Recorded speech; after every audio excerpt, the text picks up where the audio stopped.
আসসালামু আলাইকুম। ক্লাস 9, আশা করি তোমরা সবাই ভালো আছো। আজকে দেখো, আমরা যখন ক্লাসে পড়েছিলাম তখন আয়রনার হয়ে গিয়েছিল। আজকে আমরা কোলটা শুরু করছি, ঠিক আছে? আজকে প্রথম অনলাইনে ক্লাস, তো আমরা আজকে কোল বা কয়লা পড়ব। এবার দেখো, তোমরা সবাই জানো কোল বা কয়লা কি জিনিস, সবার বাড়িতে মোটামুটি দেখেছো বা অনেকে বাড়িতে রান্না করাও হয়। তো তাহলে আজকে শুরু করা যাক। কয়লা বা কোল। দেখো বলছে কোল কি? কোল হলো একটা স্তরীভূত দাহ্য জৈব পাললিক শিলা। স্তরীভূত মানে স্তর বিশিষ্ট, দাহ্য মানে যেটা খুব সহজেই দহন করা যায়, জৈব পাললিক শিলা। জৈব মানে হচ্ছে জীবজগৎ থেকে সৃষ্টি। তাহলে কয়লা কি? কয়লা হচ্ছে একটা স্তরীভূত দাহ্য জৈব পাললিক শিলা। পাললিক শিলা স্তরীভূত কেন বলছে? কোল কোন শিলায় দেখতে পাওয়া যায়? পাললিক শিলায় দেখতে পাওয়া যায়। পাললিক শিলাটা কি স্তরে স্তরে সঞ্চিত হয়, সেই জন্য সেটা স্তরীভূত।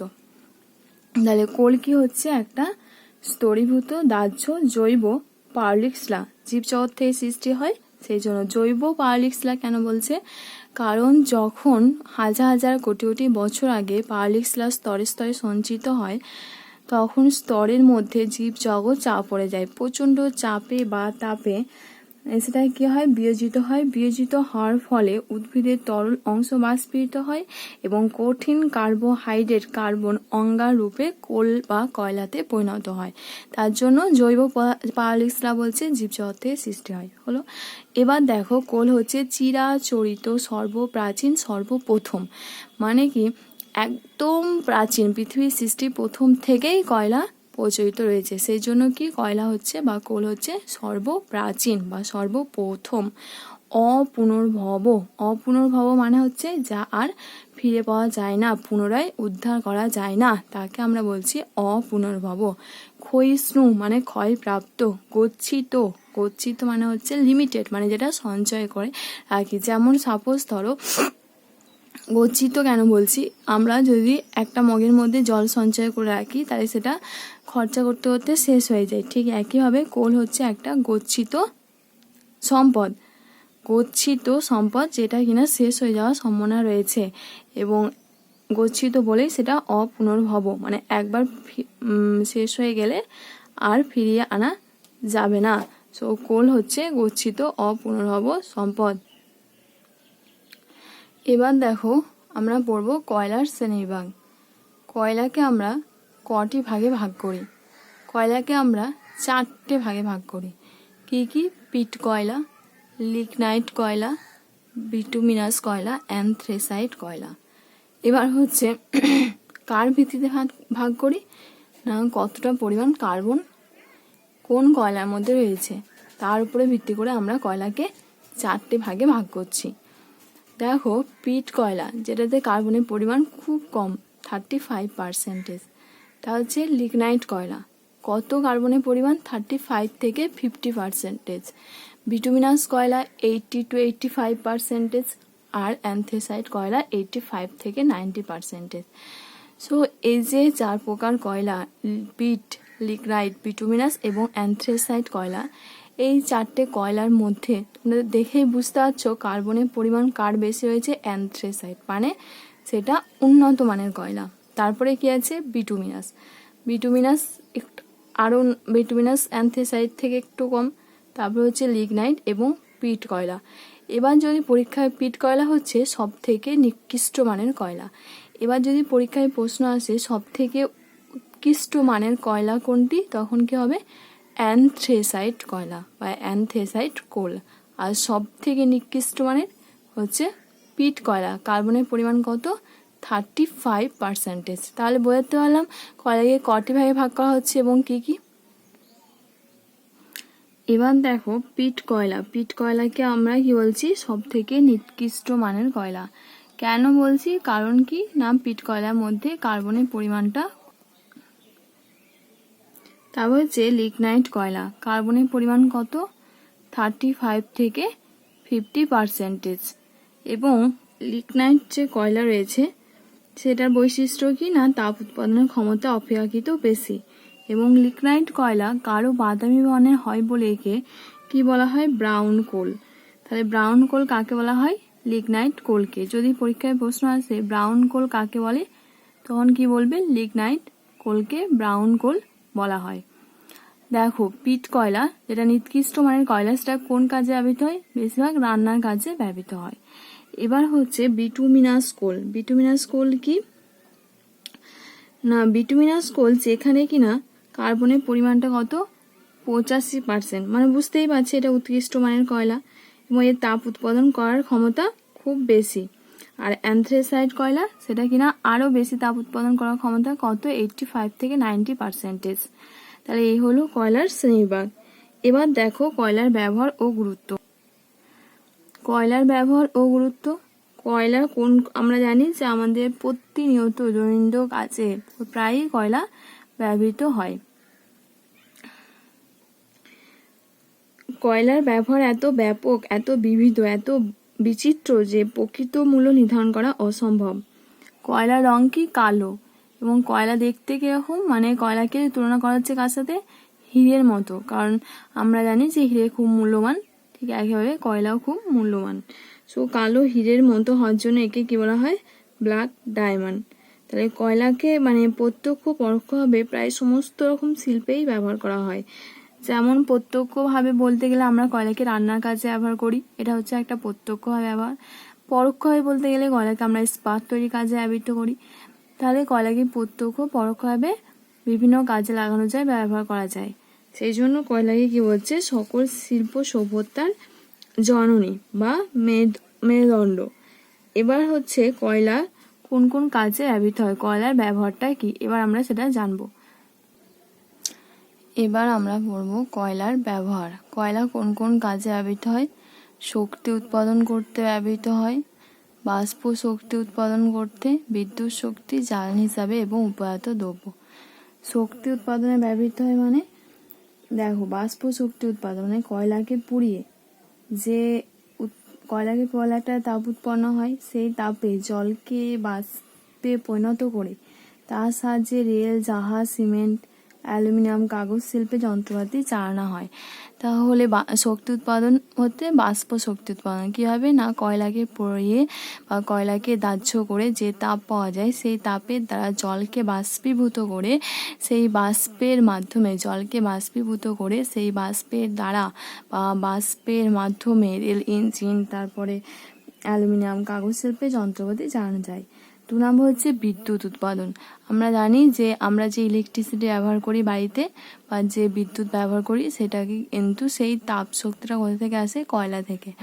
তারপরে দেখো জ্বালানি হিসাবে, কয়লাকে আমরা কি করি, জ্বালানি হিসাবে ব্যবহার করে থাকি, কারণ আমরা রান্নার কাজে ব্যবহার করি। কেউ আবার শীত প্রধান দেশে গরম উষ্ণ থাকার জন্য কয়লা জ্বালায়, তাহলে কয়লাকে আমরা জ্বালানি হিসেবে ব্যবহার করি। কয়লা থেকে উৎপাদিত দ্রব্য। কয়লা থেকে আমরা বিভিন্ন প্রকার উৎপাদিত দ্রব্য পেয়ে থাকি, যেমন কয়লা থেকে উৎপাদিত দ্রব্যের মধ্যে যেমন কি কি আছে না, বেনজল, তারপরে হচ্ছে তোমার অ্যামোনিয়াম সালফেট, পাইরিভিন এটসেট্রা, যেগুলো বিভিন্ন কাজে, বিভিন্ন ক্ষেত্রে, বিভিন্ন শিল্পে ব্যবহৃত হয়। তাহলে কয়লা এবং কয়লা থেকে উৎপাদিত দ্রব্যগুলো বিভিন্ন কাজে, বিভিন্ন শিল্পে ব্যবহার করা হয়, এখনো পর্যন্ত ব্যবহার করা হচ্ছে। তাহলে কয়লার ব্যবহার কিন্তু অপরিসীম, কয়লার ব্যবহার গুরুত্বপূর্ণ। এবার আমরা পড়ব যে এই যে কয়লা, ঠিক আছে, কয়লা কখন সৃষ্টি হয়েছিল বা কোন যুগে সৃষ্টি হয়েছিল। আমরা জানি যে পৃথিবীর যে এজ সেটা 4.6 বিলিয়ন, তাহলে আজ থেকে প্রায় হাজার হাজার লক্ষ লক্ষ বছর আগে পৃথিবীর সৃষ্টি হয়েছে এবং পৃথিবীর কোন মানে সৃষ্টির কোন সময়ে কয়লা সৃষ্টি হয়েছে সেটা আমরা পড়ব। তার আগে দেখো আমরা যেটা পড়ব হচ্ছে ভারতে আমরা যে কয়লা পড়লাম, কয়লা কত প্রকার, কয়লা কীভাবে ব্যবহার করা হয়, কয়লার গুরুত্ব, এ সব কিছুই পড়লাম। তো ভারতে আমরা এবার কয়লার গুরুত্ব কি, ভারতে কোথায় পাওয়া যায় সেটা পড়ব, ঠিক আছে। তো কয়লা ভারতের সর্বপ্রথম শক্তি সম্পদ, মানে সর্বপ্রথম মানে একদম প্রথম, মানে ফার্স্ট কিন্তু কয়লায় শক্তি হিসেবে ব্যবহৃত হতো। ফার্স্ট কয়লা খনি কোথায় স্থাপিত হয়েছিল? 1774 সালে রানীগঞ্জে কোল উত্তোলন প্রথম শুরু হয়। তাহলে এটা তোমরা লিখে রাখবে, নোট করে রাখবে যে কোল উত্তোলন ভারতে প্রথম কোথায় হয়েছিল? 1774 সালে রানীগঞ্জে। ঠিক আছে, তাহলে কয়লার উত্তোলন ভারতে কোথায় প্রথম হয়? রানীগঞ্জে হয়। কত খ্রিস্টাব্দে হয়েছিল? 1774 সালে। এবার হচ্ছে কয়লা উৎপাদনে বিশ্বে প্রথম স্থান দখল করে চীন। যদি আমরা অল ওভার ওয়ার্ল্ডে দেখতে যাই, মানে গোটা বিশ্বের মধ্যে, তাহলে প্রথম স্থান কে আছে? চীন। আর কয়লা সঞ্চয় করছে আমেরিকা যুক্তরাষ্ট্র। আর ভারতের ক্ষেত্রে কয়লা উৎপাদনে প্রথম স্থান কে দখল করে? উড়িষ্যা। এগুলো তোমরা নোট করে রাখবে যে ভারতে কয়লা উৎপাদনে প্রথম কোন স্টেট রয়েছে, তখন কি বলবে? উড়িষ্যা।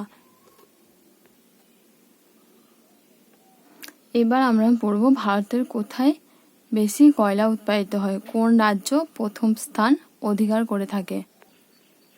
তাহলে কয়লা উৎপাদনে প্রথম স্থান, দেখো তোমাদের বইয়ে কিন্তু আমি যেটা লিখেছি তার সাথে মিলবে না, কিন্তু আমি যেটা লিখেছি ওটাই মনে রাখবে। ঠিক আছে, তাহলে কয়লা উৎপাদনে প্রথম স্থানকে কোন রাজ্য অধিকার করছে?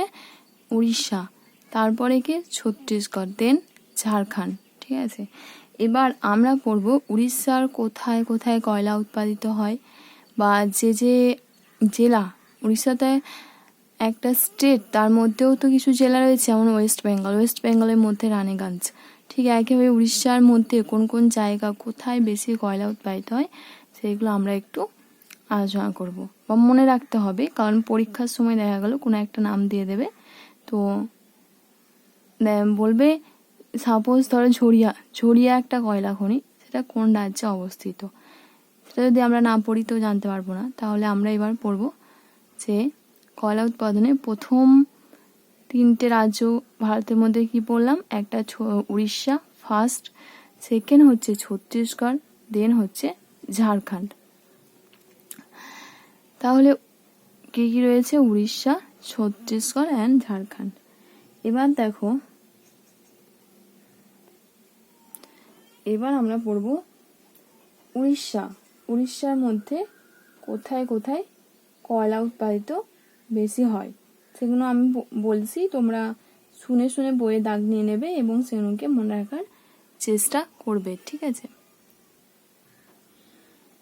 দেখো উড়িষ্যার মধ্যে রয়েছে তালচের, সুন্দরগড় আর সম্বলপুর। তাহলে উড়িষ্যার মধ্যে কোথায় কোথায় কয়লা উৎপাদিত হয়? তালচের, সুন্দরগড় আর একটা হচ্ছে সম্বলপুর। এবার আমরা পড়ব ছত্তিশগড় সেকেন্ড স্থান অধিকার করছে। ছত্তিশগড়ের মধ্যে ইম্পর্টেন্স জায়গা কোনো কোরবা ডিস্ট্রিক্ট, তারপরে হচ্ছে বিলাসপুর, রায়গড়, ঝিলমিল। যদি পরীক্ষায় প্রশ্ন আসে ঝিলমিল কয়লা বা কোল বা কয়লা খনি কোথায় অবস্থিত, তাহলে কি লিখবে? ছত্তিশগড়।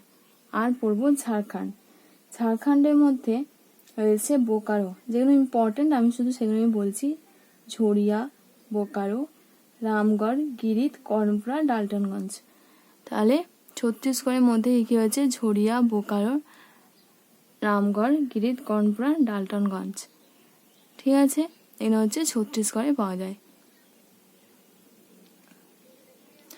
এছাড়াও আমরা আরও কিছু স্টেটের নাম পড়ব, যেমন মধ্যপ্রদেশ দেখো চতুর্থ স্থান অধিকার করে থাকে কয়লা উৎপাদনে। মধ্যপ্রদেশের মধ্যে কোথায় কোথায় রয়েছে? মধ্যপ্রদেশের মধ্যে রয়েছে কানহা ও পেঞ্চ, এটা মনে রাখবে। ঠিক আছে, অন্ধ্রপ্রদেশ পঞ্চম স্থান অধিকার করছে। অন্ধ্রপ্রদেশের মধ্যে হচ্ছে সিঙ্গারানি এবং কাঠগোদাম। মহারাষ্ট্র ষষ্ঠ স্থান দেওয়া হচ্ছে, মহারাষ্ট্রের মধ্যে রয়েছে কামতি অ্যান্ড ওয়ার্ধা। যদি কোশ্চেন আসে যে ওয়ার্ধা কয়লা খনিটি কোথায় অবস্থিত, তাহলে কি লিখবে? মহারাষ্ট্র। ঠিক আছে, এবার হচ্ছে পশ্চিমবঙ্গ দেখো সপ্তম স্থান অধিকার করে। পশ্চিমবঙ্গের মধ্যে কোথায় কোথায় পাওয়া যায়? রানীগঞ্জ, আমি আগেই বলেছি যে ভারতের সব থেকে প্রথম প্রাচীনতম কয়লা খনি কোথায় অবস্থিত? রানীগঞ্জে। কত খ্রিস্টাব্দে? না 1774। তো রানীগঞ্জ, আসানসোল, তা আছে পন্টি এটসেট্রা। হলো, তাহলে হচ্ছে স্টেট ওয়াইজ আমরা কয়লা ডিস্ট্রিবিউশনটা পড়লাম।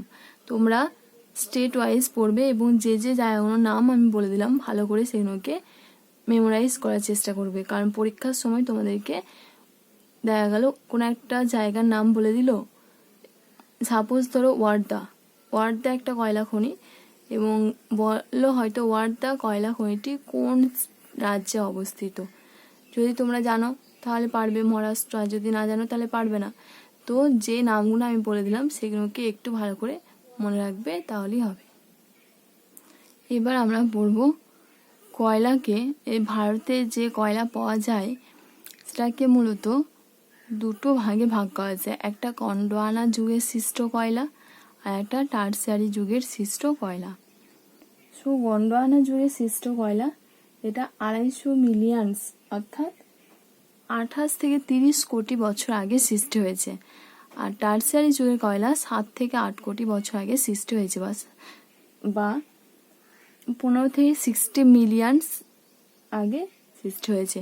তাহলে দুই প্রকার কয়লা, একটা হচ্ছে গন্ডোয়ানা, একটা টারসিয়ারি। প্রাচীনতম কয়লা ক্ষেত্র কোনটা? গন্ডোয়ানা। কখন সৃষ্টি হয়েছে? না 250 মিলিয়ন ইয়ার্স এগো। আর টারসিয়ারি হচ্ছে 60 মিলিয়ন ইয়ার্স এগো। তাহলে আমরা বুঝতে পারছি নতুন যে কয়লা ক্ষেত্র সেটা হচ্ছে টারসিয়ারি, আর ওল্ড হচ্ছে গন্ডোয়ানা। এবার আমরা পড়বো গন্ডোয়ানা কয়লা ক্ষেত্র কোথায় পাওয়া যায় এবং টারসিয়ারি কয়লা ক্ষেত্র কোথায় পাওয়া যায়।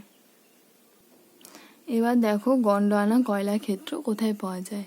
গন্ডোয়ানা কয়লা ক্ষেত্র আর বললাম টারসিয়ারি কয়লা ক্ষেত্র। গন্ডোয়ানা কয়লা ক্ষেত্র কোথায় পাওয়া যায়? না পেনিনসুলার ইন্ডিয়া, অর্থাৎ দাক্ষিণাত্যের মালভূমি। দেখো এখানে কোন কোন স্টেট রয়েছে? ঝাড়খণ্ড, তারপরে মহারাষ্ট্র, ওয়ার্দা, অন্ধ্রপ্রদেশ। সো এইসব স্টেটে কি হয়েছে? গন্ডোয়ানা, মানে ইন্ডিয়া, সাউথার্ন ইন্ডিয়া প্রায় অধিকাংশ সাউথার্ন ইন্ডিয়াতে পাওয়া যায় গন্ডোয়ানা কয়লা ক্ষেত্র। গন্ডোয়ানা কয়লা ক্ষেত্র পাওয়া যায় ঝাড়খণ্ড, পশ্চিমবঙ্গ, তারপরে মহারাষ্ট্র, ছত্তিশগড়, ওয়ার্দা, উড়িষ্যা, মধ্যপ্রদেশ, এই সমস্ত জায়গায় গন্ডোয়ানা কোল ক্ষেত্র বা কয়লা ক্ষেত্র পাওয়া যায়। এবার হচ্ছে মহানদী ব্রাহ্মণী কয়লা ক্ষেত্র, এটাও কিন্তু গন্ডোয়ানা কয়লা ক্ষেত্র। মহানদী ব্রাহ্মণী কয়লা ক্ষেত্র কোন কোন স্টেটকে নিয়ে গঠিত? ছত্তিশগড়, উড়িষ্যা ও মধ্যপ্রদেশকে নিয়ে গঠিত মহানদী ব্রাহ্মণী কয়লা ক্ষেত্র। আর রয়েছে ওয়ার্দা, ওয়েং গঙ্গা, ইন্দ্রাবতী, গোদাবরী কয়লা ক্ষেত্র, যেটা মহারাষ্ট্র, অন্ধ্রপ্রদেশ নিয়ে গঠিত। তাহলে গন্ডোয়ানা কোল বা কয়লা ক্ষেত্র কোথায় কোথায় অবস্থিত? মহারাষ্ট্র, অন্ধ্রপ্রদেশ, তারপর হচ্ছে ছত্তিশগড়, উড়িষ্যা এবং ওয়েস্ট বেঙ্গল বা পশ্চিমবঙ্গ নিয়ে গঠিত গন্ডোয়ানা কয়লা ক্ষেত্র। গন্ডোয়ানা কয়লা ক্ষেত্র কিন্তু সবথেকে প্রাচীনতম কয়লা ক্ষেত্র, মানে এই যুগে যে কয়লা পাওয়া যায় সেটা হচ্ছে প্রাচীনতম কয়লা, আর টারসিয়ারি হচ্ছে নবীনতম কয়লা।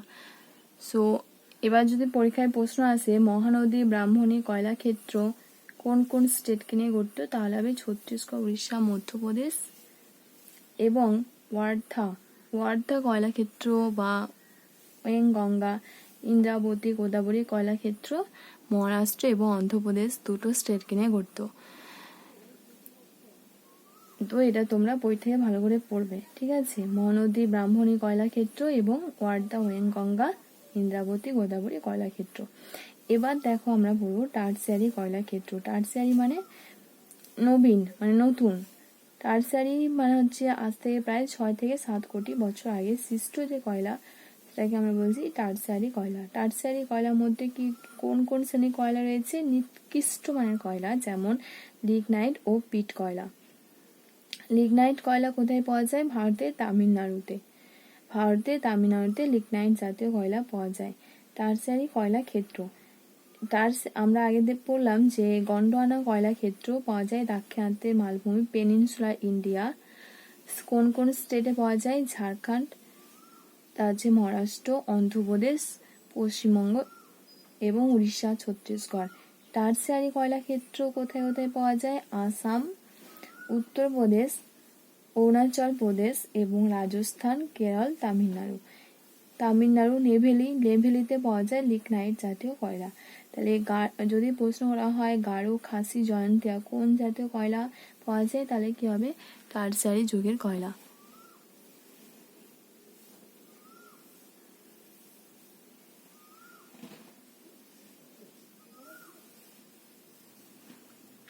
ঠিক আছে, তাহলে কয়লা দুই ধরনের কয়লা ক্ষেত্র পাওয়া যায়, একটা গন্ডোয়ানা, একটা টারশিয়ারি। তাহলে গন্ডোয়ানা কয়লা ক্ষেত্র সব থেকে বেশি কোথায় পাওয়া যায়? দাক্ষিণাত্যের মালভূমি অর্থাৎ পেনিনসুলা ইন্ডিয়া, ঝাড়খণ্ড, মহারাষ্ট্র, ছত্তিশগড়, উড়িষ্যা। কিন্তু টারশিয়ারি কয়লা ক্ষেত্র বেশিরভাগ কোথায় পাওয়া যায়? নর্থার্ন পার্ট অফ ইন্ডিয়া, মানে ইন্ডিয়া উত্তরাংশে, অর্থাৎ জম্মু কাশ্মীর, উত্তরপ্রদেশ। এছাড়াও রয়েছে আসাম, গারো, খাসি, মেঘালয়, জয়ন্তিয়া, এই সমস্ত জায়গায় কিন্তু টারশিয়ারি কয়লা ক্ষেত্র পাওয়া যায়। ঠিক আছে, এবার আমরা যেটা পড়বো সেটা হচ্ছে যে ভারত, যদি পরীক্ষায় কোশ্চেন আসে ভারতে বৃহত্তম কয়লা খনির নাম কি, তখন কি বলবে? ঝরিয়া। ঝরিয়া কোন রাজ্যে অবস্থিত? ঝাড়খণ্ড। ঝাড়খণ্ডে অবস্থিত ঝরিয়া ভারতের বৃহত্তম কয়লা খনি। এবং রানীগঞ্জ হচ্ছে প্রাচীনতম কয়লা খনি। কারণ আমি প্রথম ক্লাস শুরু যখন হয়েছিল তখনই বলেছিলাম যে ভারতের প্রথম কয়লা খনি কোথায় অবস্থিত? রানীগঞ্জে। কত খ্রিস্টাব্দে? 1774। তাহলে রানীগঞ্জ কয়লা খনি কোথায় অবস্থিত? না 1774, মানে রানীগঞ্জ হচ্ছে কয়লা খনি সব থেকে প্রাচীনতম কয়লা খনি, আর ভারতের বৃহত্তম হচ্ছে ঝরিয়া। কিন্তু পৃথিবীর বৃহত্তম কয়লা খনি উড়িষ্যার মধ্যে অবস্থিত তালচের। পৃথিবীর বৃহত্তম কয়লা খনি হচ্ছে উড়িষ্যার মধ্যে অবস্থিত তালচের। ঠিক আছে, তাহলে তোমরা আমি যেটা বললাম সেই ভিডিওটা শুনবে, প্লাস বই খুলবে, বই থেকে যে যে স্টেটের নাম বলেছি এবং যে যে জায়গার নাম বলেছি একটু দাগ নিয়ে নেবে, ভালো করে এগুলো দেখবে। ঠিক আছে, আগের দিন আমরা পড়েছিলাম আকরিক লোহা, আজকে আমরা পড়লাম কয়লা। তো তোমরা সবাই ভালো করে পড়াশোনা করবে, ভালো করে পড়বে, আর অসুবিধা হলে যে জায়গায় অসুবিধা হবে আমাকে বলবে। ঠিক আছে, ঠিক আছে, তবে আজকের মতো এখানেই শেষ।